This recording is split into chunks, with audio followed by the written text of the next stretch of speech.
चलिए हम लोग पढ़ेंगे, शांत रहिए आप लोग। हम लोग पढ़ेंगे आज ओस्टवार्ड विधि द्वारा नाइट्रिक अम्ल का निर्माण। देखिए, मैंने नाइट्रिक अम्ल बनाने की प्रयोगशाला विधि समझा दिया कि नाइट्रिक अम्ल प्रयोगशाला में कैसे बनाएंगे। तो बताया गया कि सर अगर सोडा को लेकर के पोटेशियम नाइट्रेट को लेकर के सल्फ्यूरिक अम्ल के साथ गर्म कर देते हैं तो नाइट्रिक अम्ल क्या होता है, प्राप्त हो जाता है। लेकिन यह विधि कौन सी है? प्रयोगशाला विधि। पेपर्स में, बोर्ड में कभी कभी आता है कि ओस्टवार्ड विधि से जो है कि आप नाइट्रिक अम्ल का निर्माण कीजिए। ओस्टवार्ड विधि से नाइट्रिक अम्ल का निर्माण करने के लिए सबसे पहले अमोनिया और ऑक्सीजन को लेकर के अमोनिया और ऑक्सीजन को आपस में क्रिया करवाते हैं। देखिए यहाँ पे लिखा मैंने कि अमोनिया, यहाँ पे अमोनिया होगा NaS3। अमोनिया का सूत्र क्या होता है? NaS3 होता है। अमोनिया को लेकर के जब वायु के साथ ऑक्सीकरण करते हैं तो क्या बनता है? नाइट्रोजन ऑक्साइड या NO प्राप्त होता है। पुनः NO को लेकर के आप जो है फिर पुनः उसका ऑक्सीकरण कर दीजिए या ऑक्सीजन से क्रिया करवा दीजिए तो नाइट्रोजन डाइऑक्साइड प्राप्त होता है। जब नाइट्रोजन डाइऑक्साइड की अभिक्रिया जल से करवाते हैं जिसके फलस्वरूप क्या प्राप्त होता है? नाइट्रिक अम्ल प्राप्त होता है। यह ओस्टवार्ड विधि द्वारा बनाने की यह बड़े पैमाने पर, यह औद्योगिक विधि होती है। बड़े पैमाने पर नाइट्रिक अम्ल का निर्माण किया जाता है। देखिए यहाँ पे उत्प्रेरक कक्ष है। देखिए डायग्राम में यह क्या है? उत्प्रेरक कक्ष है जिसके अंदर क्या लगा हुआ है? प्लेटिनम की जाली लगा हुआ है। इसके अंदर क्या लगा हुआ है? प्लेटिनम की जाली लगा हुआ है। यह प्लेटिनम की जाली है जो उत्प्रेरक का कार्य करती है। यह प्लेटिनम की जाली है जो किसका काम करती है? उत्प्रेरक का कार्य करती है।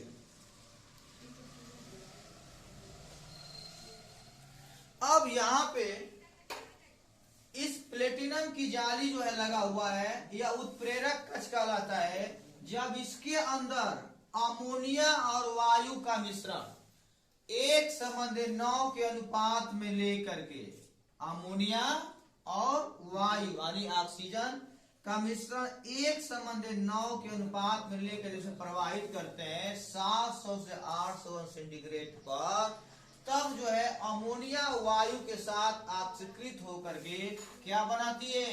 NO का निर्माण करती है। पुनः NO को देखिए ऑक्सीकरण कक्ष होता है। इसका नाम क्या है? ऑक्सीकरण कक्ष होता है।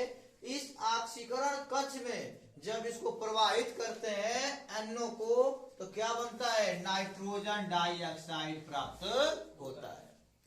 नाइट्रोजन डाइऑक्साइड जो होता है पुनः उसका ऑक्सीकरण कर देते हैं, पुनः जो है जल से क्रिया करवाते हैं। देखिए ध्यान देना है, यहां से नाइट्रोजन डाइऑक्साइड प्रवाहित करते हैं, समझिए फिगर में, और ऊपर से क्या करते हैं? जल गिराते हैं। ऊपर से जल गिराते हैं और जल से पुनः क्रिया करके नाइट्रोजन डाइऑक्साइड किसमें परिवर्तित हो जाता है? HNO3 में परिवर्तित हो जाता है। यही हमारा क्या है? HNO। ऐसे में देखो बाबू, फिर ध्यान सुनो। बड़े पैमाने पर नाइट्रिक अम्ल के निर्माण की सबसे महत्वपूर्ण विधि जो है ओस्टवार्ड विधि है। ओस्टवार्ड की विधि द्वारा किस प्रकार से नाइट्रिक अम्ल का निर्माण करते हैं आपको बताया गया कि अमोनिया और ऑक्सीजन के मिश्रण को, अमोनिया या वायु के मिश्रण को 1:9 के अनुपात में लेकर के एक उत्प्रेरक कक्ष होता है जिसे प्लेटिनम की जाली लगी होती है। उस उत्प्रेरक कक्ष में जब इसको प्रवाहित करते हैं तो वह उत्प्रेरक की उपस्थिति में अमोनिया ऑक्सीजन से क्रिया करके नाइट्रोजन ऑक्साइड या NO बनाती है। यहाँ पे NO बनाती है। ठीक है, NO का जो निर्माण जो है हो जाता है वहां पे। पुनः जो है NO की अभिक्रिया पुनः ऑक्सीकरण कक्ष में प्रवाहित करते हैं इसको, तो यहाँ पे NO होता है वह जो है ऑक्सीकृत होकर के नाइट्रोजन डाइऑक्साइड बना देता है। ठीक है, इसके बाद नाइट्रोजन डाइऑक्साइड जो होता है, जब ये स्तंभ टावर होता है इसके अंदर प्रवाहित करते हैं और ऊपर से क्या गिराते हैं, जल गिराते हैं, जिससे अमोनिया, जिससे नाइट्रोजन डाइऑक्साइड जल से क्रिया करके क्या बनाता है, HNO3 का निर्माण करता है।